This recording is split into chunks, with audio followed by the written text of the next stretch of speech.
it's high tech, it's futuristic, you know.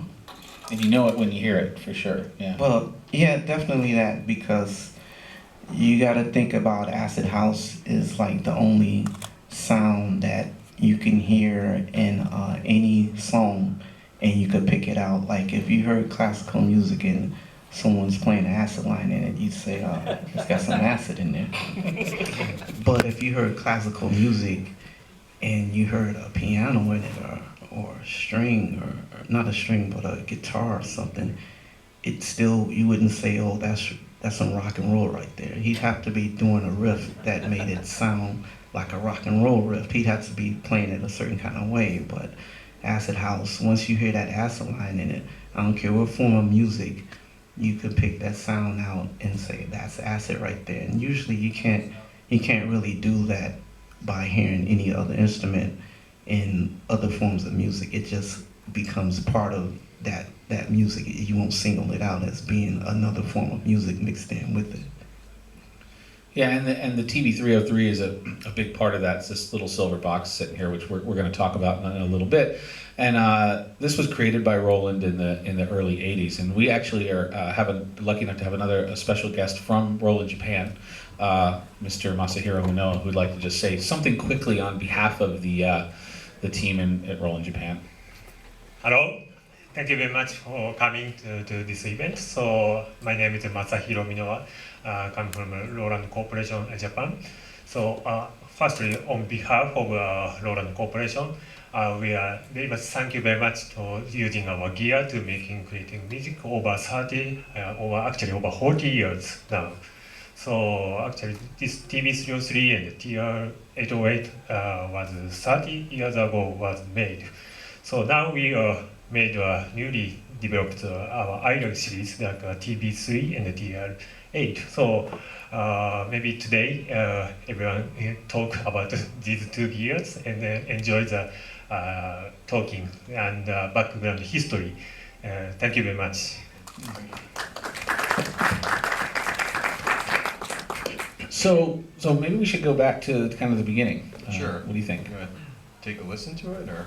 Yeah, well, we talk about quickly, like, kind of where you guys are from, what you were Chicago doing musically, area, Midwest, yeah. and kind of when you first encountered the TB303. But kind of what was going on in your lives, musically, and where were you when this all kind of happened?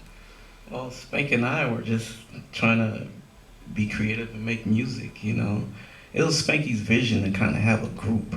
I was a DJ. Spank, I think he was really deep in the house music, coming from Chicago and stuff. So, and I was from the suburbs, so I knew about more of electronic kind of sounds of music, but not the true roots of house music, because that was more a Chicago thing. But Spanky used to just be like really deep into the house sound and just telling me bits and pieces about it.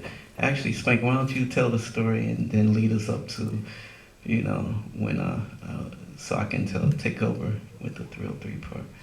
All right. Basically, Pierre and I went to school together. We went to high school together. Then from there, we went to college together. And I used to listen to a lot of the mixes on the radio. I used to go to a lot of parties, and I used to hear this music, and it really caught my interest. And I used to see Pierre a lot in college in the hallway when he was supposed to be in class. Not true. Well, it was true for me. So what were you doing in the hallway? Wasting my mother's money. But at that time, I was really, into this music and the beats and everything. I used to hear the beats on the radio a lot. And so what it was, I bought a drum machine first, which was by Boss. I bought that first. And I used to tell Pierre before I bought it that, I want you to play my even before I even had the machine, I was like, I want you to play my drum patterns in your mixing when you're mixing. There was 3 DJs in University Park at this time, Pierre and 2 other guys. But Pierre really caught my attention the way he used to DJ. So I would tell him, I'm gonna buy this machine and I want you to play these patterns in your mixes. And he'd be like, yeah, okay. I believe it when I see it. So long story short, I did buy it, and he would play my beats in his mixes, and it caught everybody's attention. And then from there, we would try to make music. Well, And you were saying, Pierre, I think we can make this music. right, You know, we can do this. You know. right. But before, I even bought the TV303, the music wasn't sounding all that hot.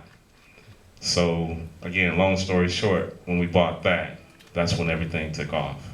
Yeah, it's like we had other keyboards and stuff. Like we had different keyboards by different manufacturers and drum machines, but we kept saying we don't feel it yet. We didn't feel like we had the sound that made us feel like it's something that we wanted to even let anyone hear.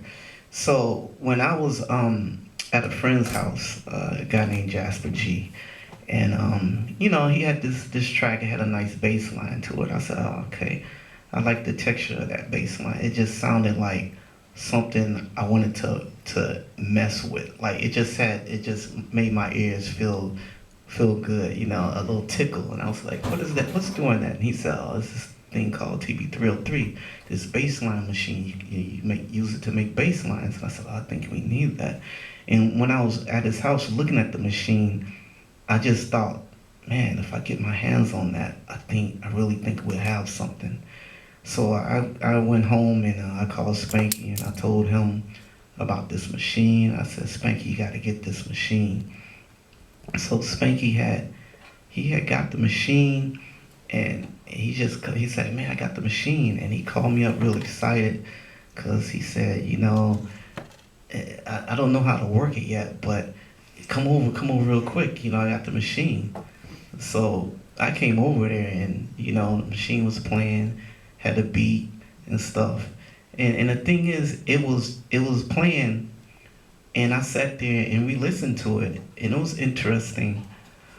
But it's like, for some reason, like me, like even when I was like a kid, I would turn the TV station.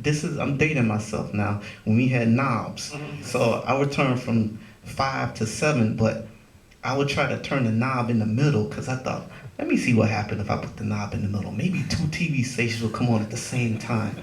So I would do stuff like that, just curious.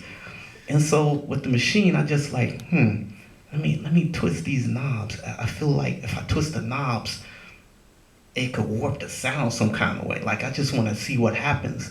So, I'm twisting the knobs on the resonance and stuff.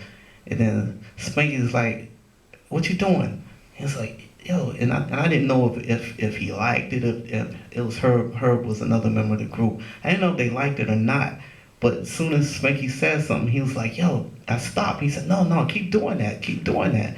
And so I kept twisting the knobs, and it just sounded good to us. We actually believed it sounded good, which is kind of amazing in a way because technically speaking, it shouldn't sound good. Because we shouldn't think it sound good. That's what I really want to say. Because it's not based on any music we ever heard. We shouldn't think it sounding good. And you got to remember that 303 has been in hundreds, maybe even 1,000 or thousands of people's hands. And they've heard those sounds as well. And no one thought, hey, let's do something with this. This could be amazing. It sounds good. But we did, which is a testament to just thinking outside of the box and being able to say something, see something different, and realize that this different thing could be something amazing. And that's kind of what we did there that day in Spanky's living room. Well, at the same time in Chicago, we were playing a lot of things that was different. Like they will play like some old disco tracks, but then at the same time, they'll follow behind a disco track with a real hard beating track. So when Pierre was turning the knobs, I knew right there that this is something that could be special. And that's why I told him, keep turning those knobs. And right away, we knew we had something that would be good in Chicago. We didn't think outside of Chicago. We just wanted something to be played in Chicago.